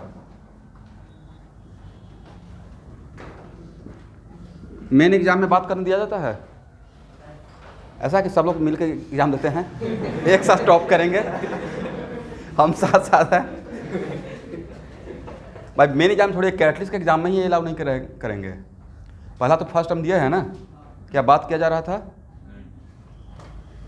और कुछ लोग थोड़ा बदमाशी कर रहे हैं, मैथ का क्लास में ऑफलाइन आया तो कैसे टेस्ट लूँगा, डेली प्रैक्टिस टेस्ट। नहीं, एक होता है ना कि सर मतलब अभी 11th वाले बच्चे, भाई जो लोग ड्रॉपर बैच के थोड़ा अपना सीनियर होने का ज्ञान दे दीजिएगा कि कैरियर को लाइटली मत लो। ये लोग अभी क्या कर रहे हैं ना, कैजुअल, जैसे हो गया ना कोरोना का डर, अब उसका ये मिसयूज़ करना स्टार्ट कर दिए हैं। अच्छा सर बोलेंगे तो बोलेंगे कोरोना का डर है, बोलेंगे ही नहीं, बोलेंगे तो मतलब अब टीचर भी डरा हुआ है ना। हम लोग को अभी हिम्मत है कि बोल दें कि हाँ 2 क्लास पहले ऐसे करते थे कि आज से 3 ईयर्स पहले 3 दिन नहीं आए तो 3 खुद की तरफ से छुट्टी, तो 3 दिन मेरी तरफ से छुट्टी कर लो, 3 मेरी तरफ से मत आओ, मतलब अलाउ ही नहीं करेंगे। क्योंकि आपने बिना बताए हुए अगर आप 4 क्लास नहीं किए हैं तो 5वां क्लास में आप क्लास को डिस्टर्ब कीजिएगा बगल वाले को कि क्या आप सर पढ़ा रहे हैं पता नहीं चल रहा है, राइट। कंटिन्यूटी भी कोई चीज़ होता है। अब ये है कर सकते हैं? नहीं कर सकते हैं। अभी कुछ बच्चे लाइव में होंगे और कुछ आराम से सो रहे होंगे, मौसम एकदम ठंडा है, ब्लैंकेट लेके आराम से, हॉलीडे संडे उठेंगे, अच्छा सर तो वीडियो भेजेंगे पक्का, तो अभी वीडियो कलेक्ट कर रहे हैं, राइट। और उस पर आराम से कॉफ़ी लेकर वीडियो देखना स्टार्ट करेंगे। और उनको पता नहीं कि वीडियो जमा होते होते इतना जमा हो जाएगा तो कोई टॉम क्रूज का मूवी तो है नहीं, एकदम इंटरेस्टिंग मिशन इम्पॉसिबल से स्टार्ट किए, सारा सीरीज देखते जा रहे हैं, कल तक ख़त्म हो जाता है। सच में उसमें हो जाता है। 5 सेट उठाइए ना हैरी पॉटर का, इतना इंटरेस्टिंग होता है कि एक लाइन से उसको बचपन से लेकर बड़ा हो तक सारा मूवी देख लीजिएगा, बोर भी नहीं कीजिएगा। और उसका एक एक लाइन याद रहता है। सोचिए कितना हाई कॉन्सेंट्रेशन, वहाँ भी तो आप ही का दिमाग काम कर रहा है, नहीं रहता हाई कॉन्सेंट्रेशन। कहीं भी अगर मैं बात करूँगा, अच्छा मिशन इम्पॉसिबल जैसे ही बोले सारा दिमाग घूम गया, अच्छा यहाँ पे था, तो सोचिए कि वो उस कॉन्सेंट्रेशन के रेस्पेक्ट में पढ़ाई कितना कॉन्सेंट्रेशन होता है। तो सर यहाँ पे समझना पड़ता है, राइट। बट क्लास में साथ में रहिएगा तब तो, लाइव रहिए, चलते रहिएगा फ्लो के साथ। कभी कभी खुद से नहीं होता है तो फ्लो के साथ वही है, कहते हैं ना कि ज़माने के साथ ढलना चाहिए, तो वही होता है। एनीवे, एक कॉमन सेंस का क्वेश्चन पूछ रहे हैं, बाद में एक बढ़िया लेवल का क्वेश्चन ले रहा हूँ। अभी भाई एक थ्योरी तो एक ही लॉ पढ़ाए हैं, बॉयस लॉ, राइट। ये दोनों का काम में आ जाएगा स्टूडेंट, फिजिक्स में भी और केमिस्ट्री में भी। एक कोई लिक्विड है, ठीक है, मेरा बहुत सिंपल सा क्वेश्चन है कि यहाँ पे एक बबल है,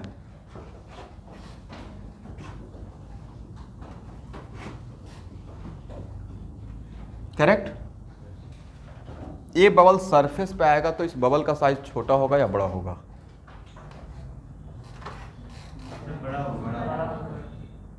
पहले सोच लीजिए, उसके बाद आंसर दीजिएगा। बबल का साइज छोटा या बड़ा?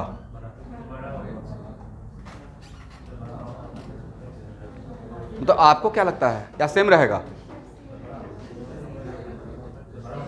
अच्छा कुछ लोग बोल रहे हैं सर नहीं सर, ना ही बड़ा होगा ना ही छोटे होगा, मीडियम होगा।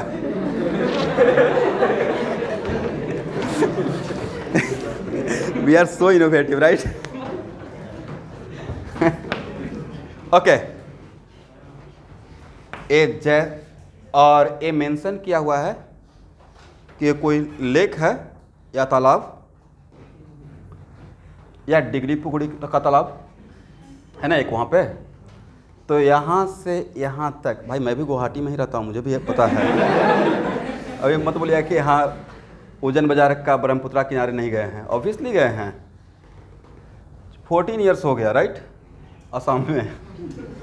तो यहाँ से यहाँ तक का temperature is keeping constant, temperature constant कर दिए। और घड़ी पहनते हैं आप लोग? नहीं, आज तो मैं पहन के आया हूँ, तो बहुत दिन से इसमें बैटरी नहीं लगा हुआ था और टाइम देखने में प्रॉब्लम हो रहा था। तो एक्चुअल में घड़ी पे देखिएगा ऐसे लिखा रहता है, फास्ट ट्रैक का घड़ी अगर पहनिएगा तो ऐसे लिक्विड का साइन बना के 30 मीटर लिखा रहता है। इसका मतलब है कि उसको पहनकर 30 मीटर नीचे तक आप जा सकते हैं, उसके अंदर पानी नहीं जाएगा, उतना प्रेशर वो झेल सकता है। करेक्ट, ठीक है ना। अब इसका मतलब ये नहीं कि पहन कर ही आप जंप कर दिए, वो कंपनी अपना प्रचार किया है, उसको ठीक वहाँ तक ही रहने दीजिए, घड़ी ख़राब नहीं करना है। आजकल तो मोबाइल भी आ गया है, पानी डाल दीजिए कुछ नहीं होता है। हाँ, बहुत हाईटेक क्वालिटी का एक एनीवे। तो एक्चुअल में फ्लूइड का क्वालिटी है, अगर हम लोग लिक्विड में नीचे जाते हैं तो प्रेशर ज़्यादा होता है। क्या होता है? और ड्यू टू हाइड्रोस्टैटिक प्रेशर, ये मैं पढ़ाऊंगा फिजिक्स में, फ्लूइड मैकेनिक्स में, बट जितना मुझे यहाँ पे चाहिए वो यहाँ पे क्लियर करूँगा, ठीक है। तो जैसे जैसे लिक्विड में नीचे आते हैं प्रेशर ज़्यादा या कम? ज़्यादा। और ऊपर आएंगे तो that pressure is called hydrostatic pressure. That pressure is called what? Hydrostatic pressure. तो ऑब्वियसली अगर हम लोग यहाँ पे हैं तो इस बबल पे बाहर से प्रेशर ज़्यादा हो रहा है। कैसे हम लोग किसी कंटेनर में बोलते हैं ना कि पिस्टन यहाँ पर लगा हुआ है, अब फोर्स लगा के प्रेशर इंक्रीज कर दिए, राइट। पिस्टन अगर नीचे लाएंगे तो वॉल्यूम क्या होगा? कम ना। वैसे ही बाहर से प्रेशर ज़्यादा रहेगा तो यहाँ पे, लेकिन बबल में कोई गैस फंस गया है, राइट। तो बबल में मास तो कांस्टेंट है, number of fixed amount of given gas, लेकिन यहाँ पे प्रेशर P1 अब वॉल्यूम क्या? V1, right. और ये बबल आ गया ऊपर, क्या आ गया? तो ऊपर आया तो atmospheric pressure, how much? Atmospheric pressure. तो यहाँ पे क्या रहेगा? P2 और वॉल्यूम क्या? और यहाँ से यहाँ आ रहे हैं, करेक्ट। और T कांस्टेंट है, तो बॉयल्स लॉ, कौन सा law? Boyle's law. P1 V1 equal to what? इसका मतलब है कि अगर प्रेशर कम होगा तो वॉल्यूम क्या होगा? ज़्यादा होगा, करेक्ट। तो आपसे यहाँ एक मिनट, आपसे ये पूछा जाएगा, ए P2 तो पता रहेगा, V2 पता रहेगा। ध्यान से देखिएगा कितना बढ़िया क्वेश्चन आएगा। ये हो गया एडवांस का ऑब्जेक्टिव, ठीक है। बट नीट वाले बच्चे भी देख लीजिए। तो ये P2 तो पता रहेगा 1 ATM, V2 भी दे देंगे और इस बबल का V1 भी दे देंगे, एग्री। तो क्या P1 निकाल लेंगे? निकल जाएगा ना। अब तब पूछा जाएगा सरफेस से कितना हाइट पे है। ये V1 देकर क्या पूछेंगे? इसका अपर सरफेस से कितना हाइट पे मेरा बबल है जब वॉल्यूम V1 हुआ है, करेक्ट। तो यहाँ पे H पूछा जाएगा। क्वेश्चन का थीम मोटा मोटी समझ गया कैसे आएगा? कैसे आएगा? या तो H देकर, यहाँ देखिएगा उल्टा करेंगे, H देंगे, H देने से P1 निकल जाएगा। क्या निकल जाएगा? P1 निकल जाएगा। अब P2 V2 दिया रहेगा तो क्या V1 निकल जाएगा? तो या तो P2 V2 और V1 देखकर हम लोग H पूछ लेंगे, तो यहाँ पे बॉयल्स लॉ P1 निकाल लेंगे और P1 का रिलेशन हम लोग H से बता सकते हैं, करेक्ट। इसका मतलब सबसे पहले आपको हाइड्रोस्टैटिक प्रेशर जानना चाहिए इस क्वेश्चन को सॉल्व करने के लिए। Is it right? Okay, but theme तो मोटा मोटी समझ में आ गया है। इस टाइप का क्वेश्चन आएगा तो क्वेश्चन तो समझ लेंगे क्वेश्चन का थीम क्या है। ओके,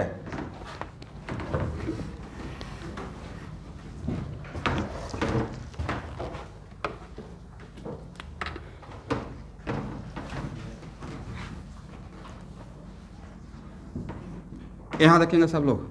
अब मैं ऐसे पढ़ाया नहीं हूँ Newton's law of motion, but थोड़ा बहुत आप लोग फ्री बॉडी डायग्राम ड्रॉ करने के लिए सीखे हैं। वेरी गुड, डायग्राम ड्रॉ कीजिए।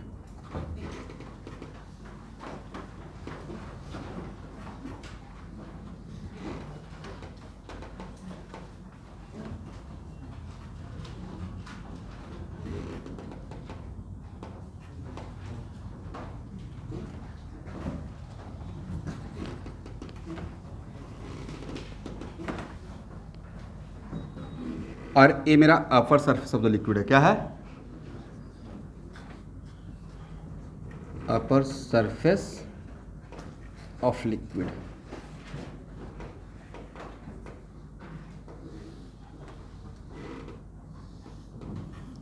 और ये स्टिल वाटर है, तो शांत पानी, राइट? यहां देखिएगा स्टूडेंट,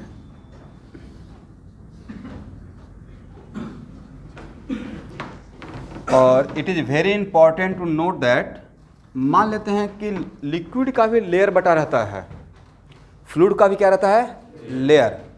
तो फ्लूइड का वन लेयर फ्लूइड के दूसरे लेयर पे कितना तरीके से फोर्स लगा सकता है?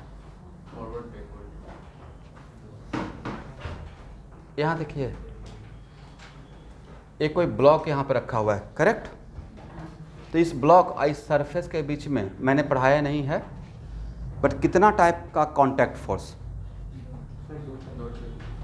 दो टाइप का, एक नॉर्मल और एक फ्रिक्शनल, करेक्ट? अगर रफ सरफेस है तो इन सिमिलर फैशन, ये हम लोग बोलते हैं ना कि this given liquid is non viscous, क्या बोलते हैं? एक बोलते हैं विस्कस लिक्विड, राइट? तो विस्कस लिक्विड में क्या होता है? लिक्विड का वन लेयर लिक्विड के दूसरे लेयर पे एक फ्रिक्शन का फोर्स भी लगाता है। क्या लगाता है? लिक्विड का वन लेयर लिक्विड के दूसरे लेयर पे कौन सा फोर्स? फ्रिक्शन का फोर्स। तो वैसे ही आज के बाद फ्लूइड का दो लेयर, फ्लूइड कुछ भी हो सकता है, वो लिक्विड भी हो सकता है, गैस भी हो सकता है, राइट? तो अगर मेरा विस्कस लिक्विड है तो इसके बीच में एक फ्रिक्शन का फोर्स भी लगेगा, और एक फ्लूइड दूसरे फ्लूइड के सरफेस पे परपेंडिकुलर फोर्स लगाता है टुवर्ड द सरफेस, एक और फोर्स लगाता है perpendicular and toward the surface. बोलिए, perpendicular and away from the surface या टुवर्ड द सरफेस? और कोई भी फोर्स, पिछले क्लास में ही पढ़ाए थे ना कि कोई भी फोर्स अगर किसी सरफेस पे लग रहा है और परपेंडिकुलर या टुवर्ड्स है तो प्रेशर क्रिएट करेगा। क्या क्रिएट करेगा? प्रेशर। लेकिन अगर मेरा लिक्विड नॉन विस्कस है, फॉर मोमेंट मान लीजिए if liquid is non viscous, तो क्या फ्रिक्शन वाला फोर्स लगेगा? तो सिर्फ कौन सा लगेगा? परपेंडिकुलर। और अवे या टुवर्ड्स? टुवर्ड्स। अब एक मिनट, अगर मेरा ये फ्लूइड या वाटर जो भी है लिक्विड है, वो अगर स्टिल वाटर है तो यहाँ पे पानी का हर, इस वाटर का हर पार्ट रेस्ट में है। क्या है? रेस्ट में है। तो इस पार्ट का सिर्फ मैं हाइपोथेटिकली मान लिया, ये मेरे दिमाग का उपज है, मैंने हाइपोथेटिकली एक सिलेंड्रिकल टाइप का शेप बनाया, करेक्ट? और जिसको मैं सेलेक्ट कर रहा हूँ उसका फ्री बॉडी डायग्राम ड्रॉ करना है। क्या ड्रॉ करना है? इसका फ्री बॉडी डायग्राम ड्रॉ कीजिए। और इसका क्रॉस सेक्शनल एरिया, मतलब मैंने अब खुद से सोच लिया कि ये पूरा सिस्टम ही रेस्ट में है, तो पूरा सिस्टम रेस्ट में है तो क्या उस पर नेट फोर्स जीरो होगा? भाई न्यूटन फर्स्ट लॉ तो यही है, जो वस्तु जैसे वैसा ही रहेगा अनटिल अनलेस उस पर कोई एक्सटर्नल फोर्स नहीं अप्लाई होगा, राइट? तो अगर ये रेस्ट में है तो ऑल द टाइम क्या रहेगा? रेस्ट में रहेगा। तो इस शेप का अलग ड्रॉ करके फ्री बॉडी डायग्राम बनाएं।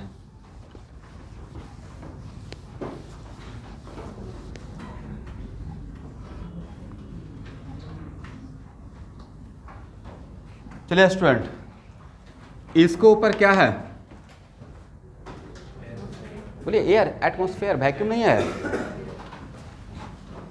वो भी तो एक फ्लूइड है, राइट? इसके अपर सरफेस पे भी एक फोर्स लगेगा F1। क्या लगेगा? और F1 लिख सकते हैं P atmosphere into cross sectional area, हाँ या ना? करेक्ट? और एक कौन सा फोर्स लगेगा? यहाँ देखिए, जो नहीं जानते हैं वो यहाँ आप सीखिए। एक खुद के मास की वजह से mg, खुद के मास की वजह से क्या? mg तो उसका प्रॉपर्टी है ना भाई। जैसे किसी स्टूडेंट से पूछते हैं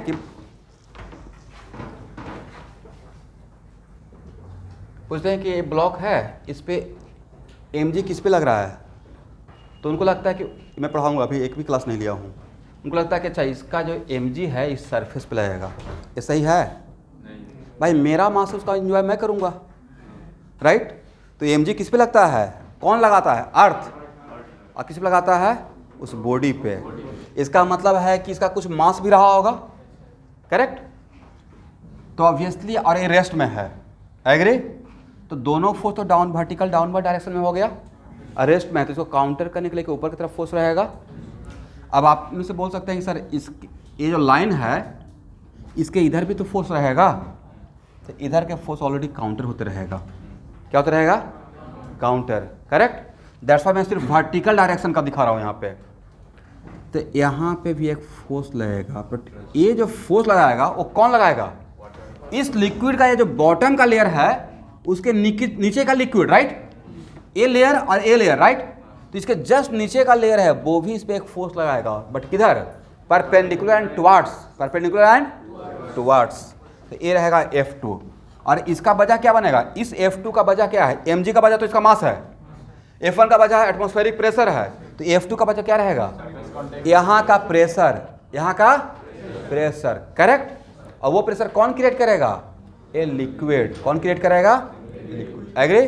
तो क्या इसको हम लोग बोल सकते हैं F2 इक्वल टू यहाँ का प्रेशर मान लेते हैं P, यहाँ का प्रेशर को हम लोग क्या मान रहे हैं? P into cross sectional area. Agree ना? और ये मोशन में या रेस्ट में? तो क्या बोल सकते हैं? Upward force equal to downward force. लिखिए, since system is in rest, since system is in rest, therefore upward force equal to downward force. Since system is in rest, therefore upward force equal to downward force.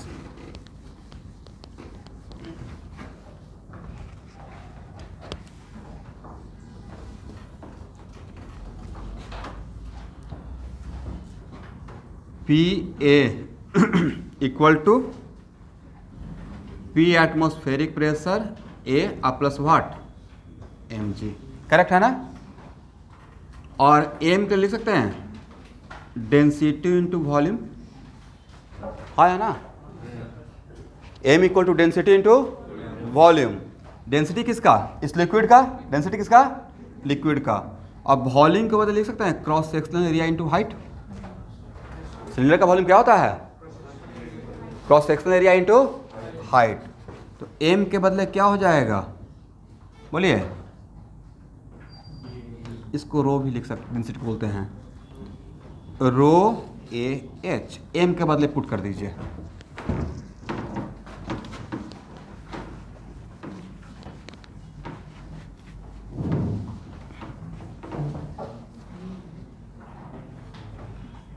Row A बोलते रहिएगा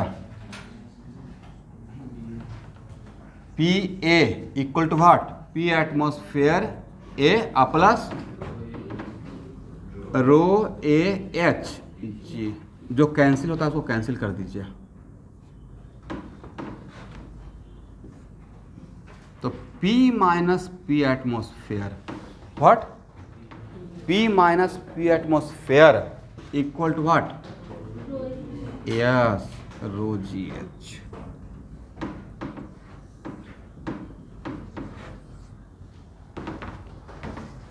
यहाँ देखिएगा, तो atmospheric pressure, it is very important to note that, तो P equal to P atmosphere plus rho GH।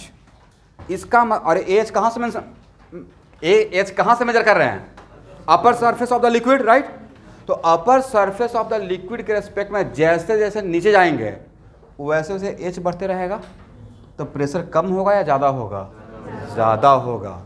This is the reason कि किसी भी liquid में नीचे आते हैं प्रेशर बढ़ता है और ऊपर जाते हैं तो प्रेशर घटता है। याद रहेगा?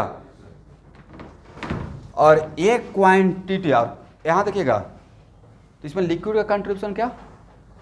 रो GH। लिक्विड का कंट्रीब्यूशन क्या है? लिक्विड की वजह से ही तो बढ़ रहा है, तो इसका कंट्रीब्यूशन है रो GH। करेक्ट। तो एक्चुअल में एटमॉस्फेरिक प्रेशर के रेस्पेक्ट में, किसके रेस्पेक्ट में? एटमॉस्फेरिक, यहाँ के प्रेशर के रेस्पेक्ट में नीचे का प्रेशर जितना अमाउंट से ज़्यादा रहता है, तो कितना अमाउंट से ज़्यादा रहेगा? P minus P ATM। तो इस वैल्यू को ही बोलते हैं pressure develop due to liquid, that is known as hydrostatic pressure. क्या बोलते हैं? हाइड। तो भाई ये वैल्यू नहीं निकल जाएगा आप लोग से, रो दे देंगे, लेकिन यहाँ पे सबसे ज़्यादा मिस्टेक होने का चांस क्या रहेगा? बोलिए, बी केयरफुल अबाउट यूनिट।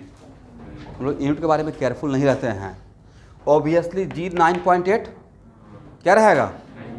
तो सेम फार्मूला में एक वैल्यू पुट करेंगे एसआई सिस्टम में और दूसरा सीजीएस सिस्टम में, या पूरे फार्मूला में एसआई सिस्टम। तो यहाँ पे 9.8, तो एच को किस में लीजिएगा और रो को किस में लीजिएगा? ग्राम पर एमएल या केजी पर मीटर क्यों? लिख लीजिए भाई, मुझे आप लोग से बहुत डर लगता है। बी केयरफुल अबाउट यूनिट, लिखिए तो। इन सबसे इंटरेस्टिंग है लिख कर भी गलती करते हैं। Be careful about unit.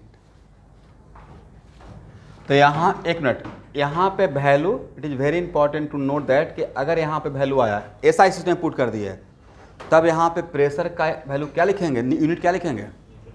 Newton पर मीटर स्क्वायर। क्या लिखेंगे? इसका मतलब यहाँ पे जो पी निकलेगा वो किस में निकलेगा?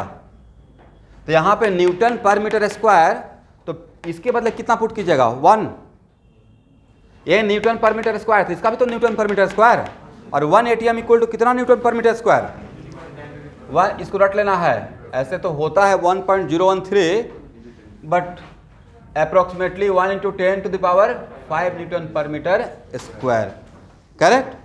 तो इतना केयरफुल होकर काम करेंगे तो पी का वैल्यू भी किस में आएगा? न्यूटन पर मीटर स्क्वायर।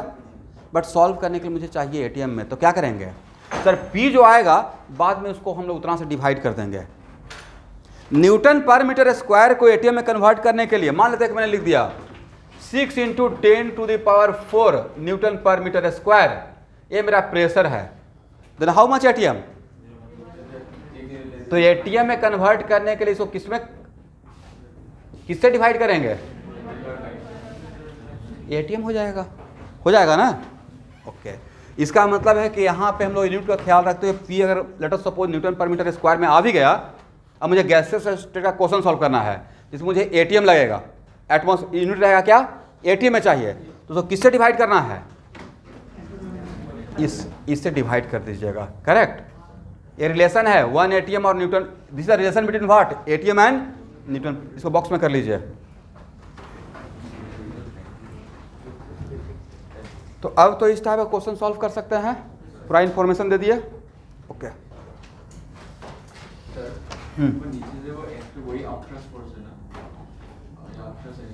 उसको छोड़ दीजिए यहाँ पे। ऑब्वियसली अब थ्रस्ट है, इसको बोलते हैं थ्रस्ट फोर्स। बट बहुत इतना ही अभी बहुत सारे बच्चे नहीं ले पा रहे हैं। अब यहाँ पे बायंसी बात करना शुरू करेंगे, सेंटर ऑफ बायंसी बात करेंगे, सेंटर ऑफ ग्रेविटी बात करेंगे, तो समझते हैं कितना पजल हो जाएगा। जितना आसान तरीके से केमिस्ट्री में सिखाया जा सकता है।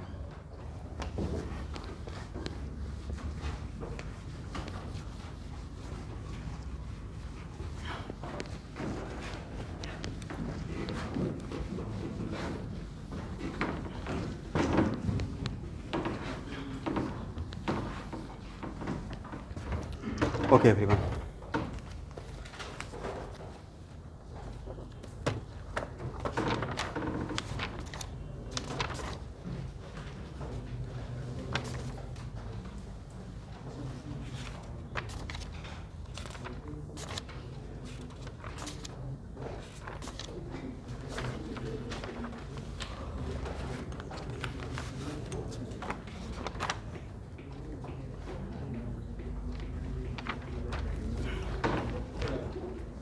देखिए तो diameter of a bubble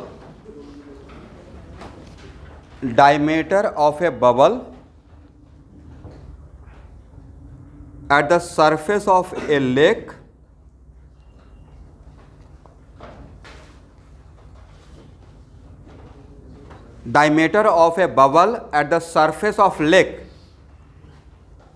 is 4 mm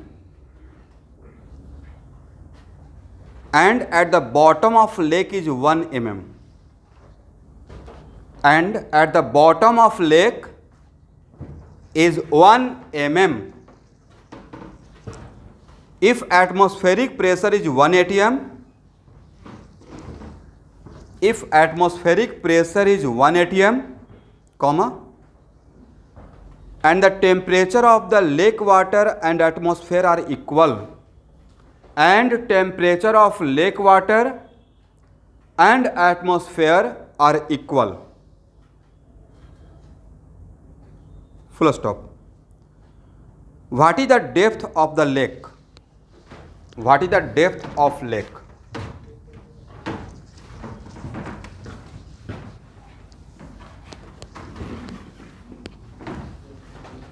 What is the depth of lake?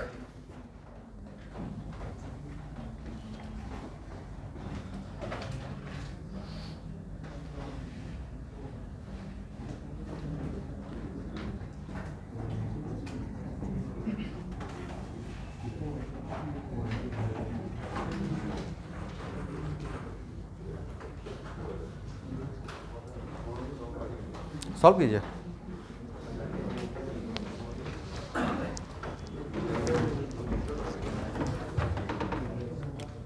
बनता है या नहीं बनता डजंट मैटर, सब लोग ट्राई करेंगे। पहले लेक का डायग्राम तो बना लीजिए। लेक का डायग्राम बनाएंगे पहले। सरफेस है, बॉटम है, राइट।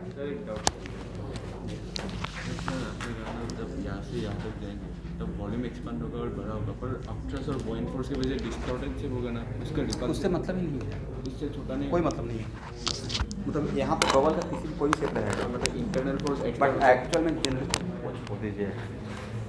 ये कहाँ पढ़ लिया आप? ऑब्वियसली रहेगा डिस्टॉर्टेड, बट जितना छोटा साइज है ना, कभी कभी हम लोग बहुत स्मॉल एरिया में ऑलमोस्ट वो चीज़ को कांस्टेंट मानते हैं। बहुत छोटा शेप है, ऊपर नीचे मुझे बहुत कम डिफरेंस है।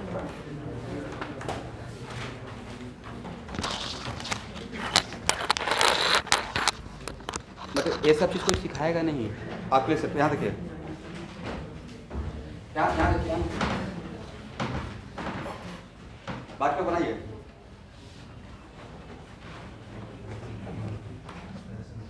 एक बहुत बड़ा वायर है सर्कुलर, इसका रेडियस है 8 kg, बहुत छोटा सा है R1।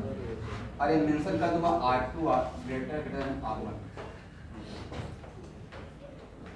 अरे तो पता है करंट कैरिंग वायर के कारण मैग्नेटिक फील्ड प्रोड्यूस होता है, पढ़े होंगे। तो ऑब्वियसली इसकी वजह से अलग अलग जगह पे अलग अलग मैग्नीट्यूड रहेगा। और यहाँ पे मुझे इसका इसके अंदर भी अलग अलग रहेगा, बट इस कन्वेंशन के कारण इस यहाँ टू और यहाँ पे कांस्टेंट हम लेते हैं। ठीक है। और उसके अर्थ का मैग्नेटिक फील्ड क्या है? वेरिएबल, बट 0 में या कॉमर्स कॉलेज में जी का वैल्यू भी डिफरेंट रहेगा, ऑलमोस्ट सेम रहेगा, ऑलमोस्ट, क्योंकि सरफेस बहुत छोटा लिया है अर्थ के साइज के रिस्पेक्ट में। ठीक है।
क्वेश्चन थोड़ा कैलकुलेटिव रहेगा, कैलकुलेशन भी करना है।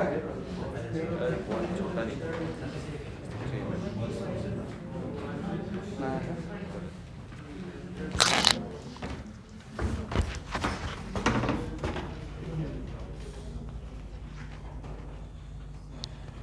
हाइट तो कुछ और आ रहा है एवरीवन।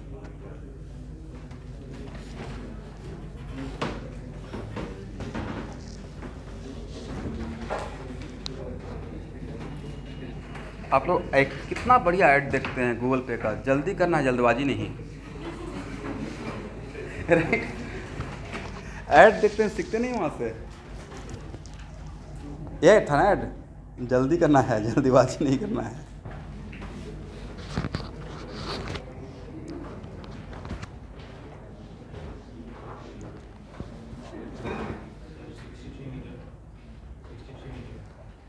60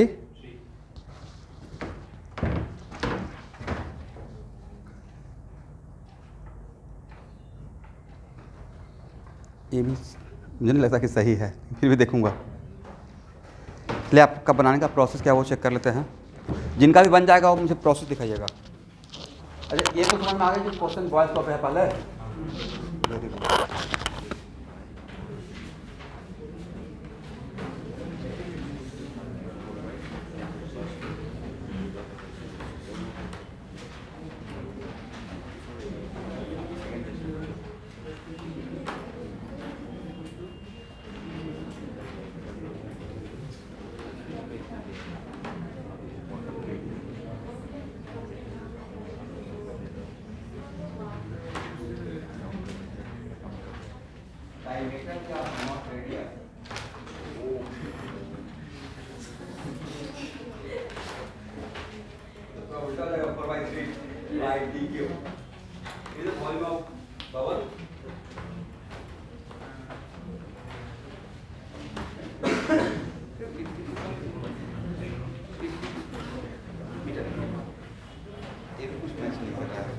मैं चेक करूंगा।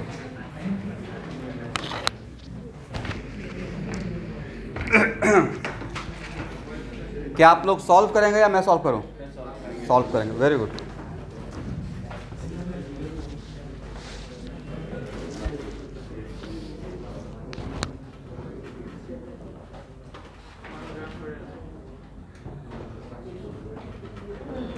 ट्राई कीजिए। एक लाइन लिखिए, 2 लाइन लिखिए, कुछ तो लिखिए।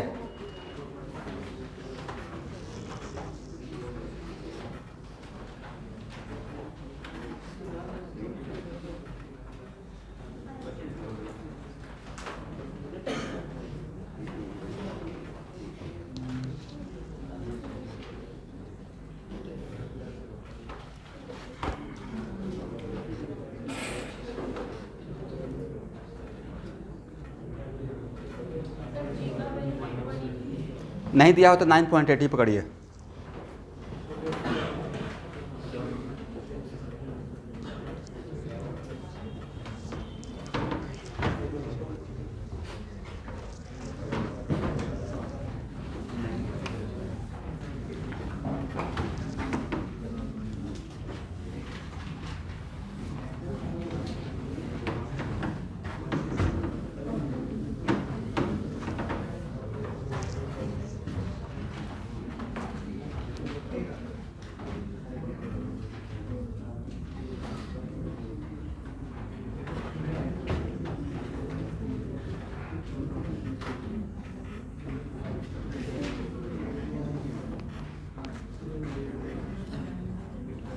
बात मत कीजिए।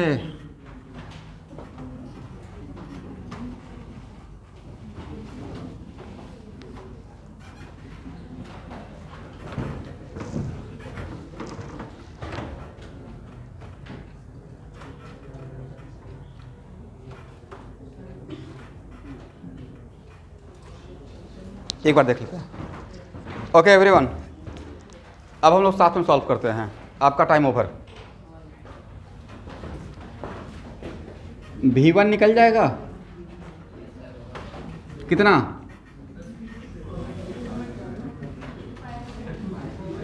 RQ। तो यहाँ पे R2। कोई बात नहीं, इसको मैं मीटर में कन्वर्ट नहीं कर रहा हूँ, आंसर पे कोई इफेक्ट नहीं आएगा अभी के लिए। और V2 निकाल लीजिएगा।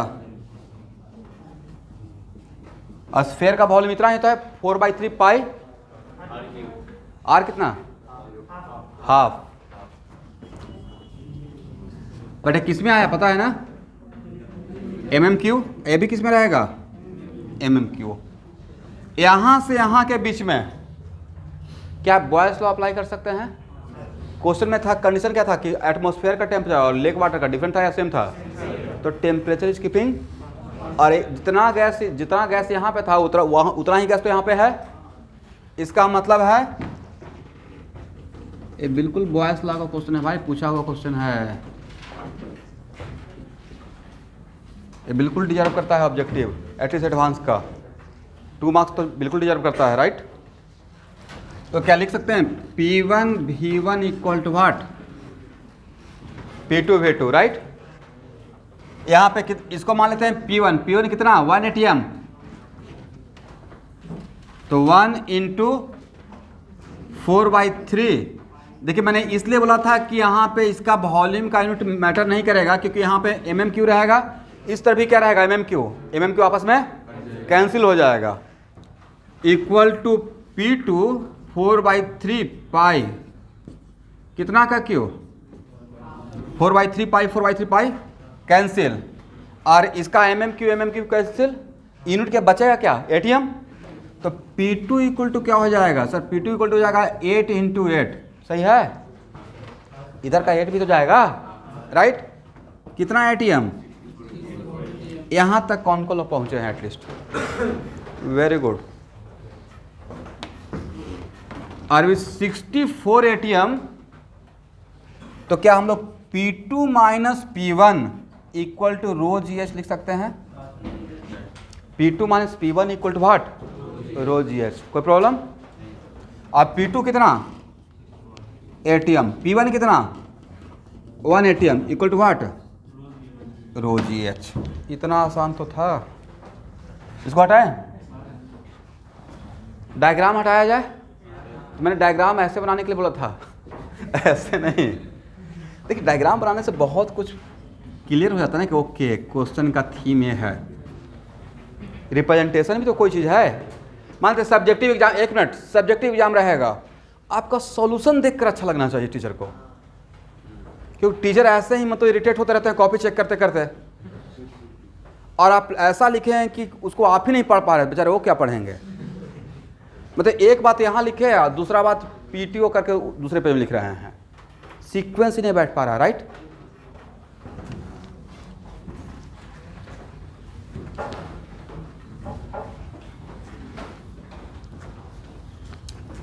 ओके एवरीवन, तो 63 ATM equal to rho GH, तो H इक्वल टू 63 ATM और डिवाइड बाई, अब यहाँ पे यूनिट का ख्याल रखेंगे।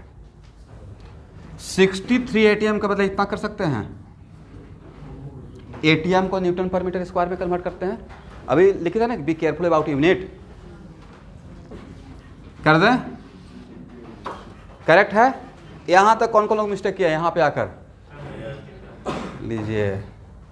तो अभी बोले थे ना बी केयरफुल अबाउट यूनिट, ऊपर में ATM है तो ऊपर में क्या रखेंगे, SI सिस्टम में अगर वैल्यू निकालना चाहते हैं, अभी सही है। ओके, रो का वैल्यू कितना थे, 1 ग्राम पर ml इक्वल टू होता है 1000 kg पर मीटर क्यूब। सही बोल रहे हैं गलत बोल रहे हैं, तो 1 ग्राम इसको क्या यूनिट एंड डायमेंशन से कन्वर्ट कर लेंगे, 1000, ये सब तो 9th क्लास में पढ़ाया जाता है भाई, 8th क्लास 9th क्लास में ग्राम पर ml को kg पर मीटर क्यूब में कैसे कन्वर्ट करते हैं।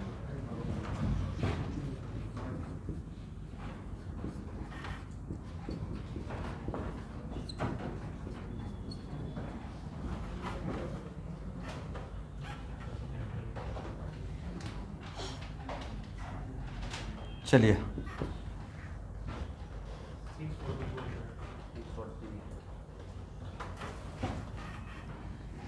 ये आप बोलिएगा थोड़ा सा आपको लाइफ आसान करने के लिए इसको 10 कर दें। All of them are so happy, नहीं तो ये हो जाएगा भाई 630 मीटर था लेग का हाइट, कितना 63 मीटर या 630 मीटर है, करेक्ट आंसर। तो एग्जाम में लेकिन 10 पुट की जगह है 9.8, 9। ये आपकी मर्जी है, +4 जाता है या -1, तो मैं कुछ नहीं बोल सकता हूँ। तो ये है, इसका आंसर कितना था, इस पे 2 स्टार दे दीजिए, इसको घर पे जाकर दोबारा एक बार देखिएगा।